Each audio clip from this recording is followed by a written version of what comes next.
Hi, I am Teri Camus. I'm Shannan Laudet.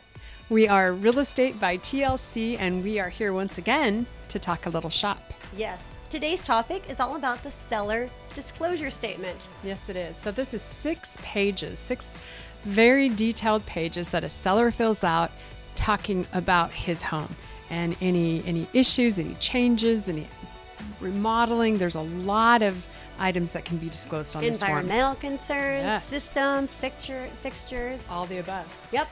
It is the one form that, as a real estate agent, we really cannot help our sellers with. Not allowed to at all. This is completely up to the seller to fill out. If somebody's like, what does this question mean? Of course, we're going to help Sure. you understand what the question is asking.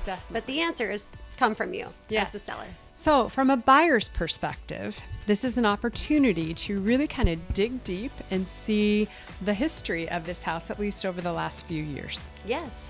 Yes, and just a little bit of a digression, back when there were lots and lots of bank-owned properties, we didn't have a seller disclosure statement because the bank had never lived there. They didn't know anything about the property.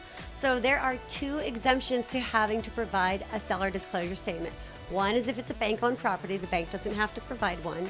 And the other exception is for an estate, because usually the executor of the estate, or often the executor of the estate, hasn't lived there and doesn't know much about the property. Right. So there would be no way for them to adequately fill out this form. Right. So the buyer, once received, has 3 days to respond to the seller.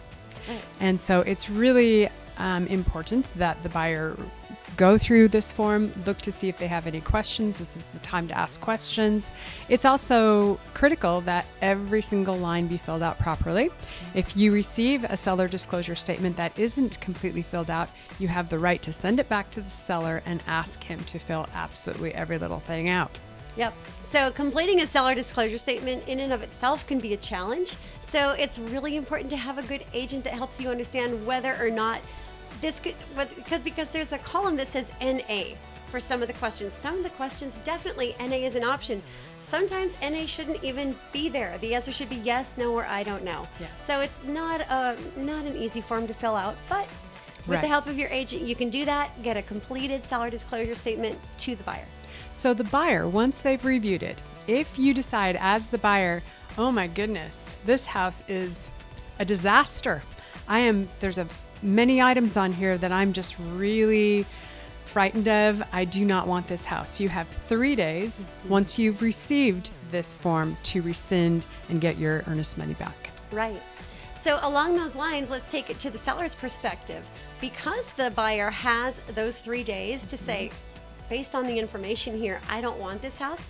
You want to get that information to the buyer immediately so that 3-day time window expires. Yeah. You need to be really strategic on this. You certainly don't want to forget to send this in and 3 weeks into the transaction send it off to them and then have the buyer rescind. So it's better to know sooner rather than later. Yep. Having a good agent that makes sure that's taken care of timely is very important. The other thing to think about, though, too, is that if you are the seller and you're expecting multiple offers, you can instruct the agents that if your buyer wants to go ahead and waive, actually there's 3 areas on the page 6 that a buyer can acknowledge receipt, number 1. Yep.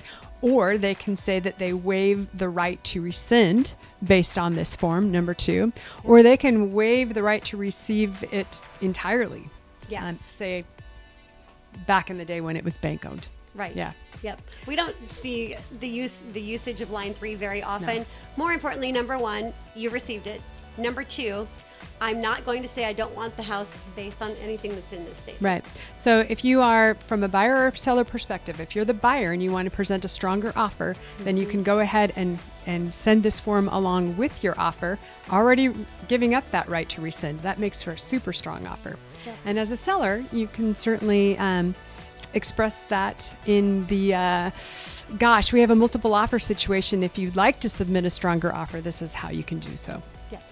Definitely. Again, as with everything in real estate, nothing is black and white. Almost everything has a lot of gray areas in it, and it's super critical to have a top agent working on your behalf. Always. If you have any questions, please feel free to let us know. And once again, we'll see you the next time. Have a great day.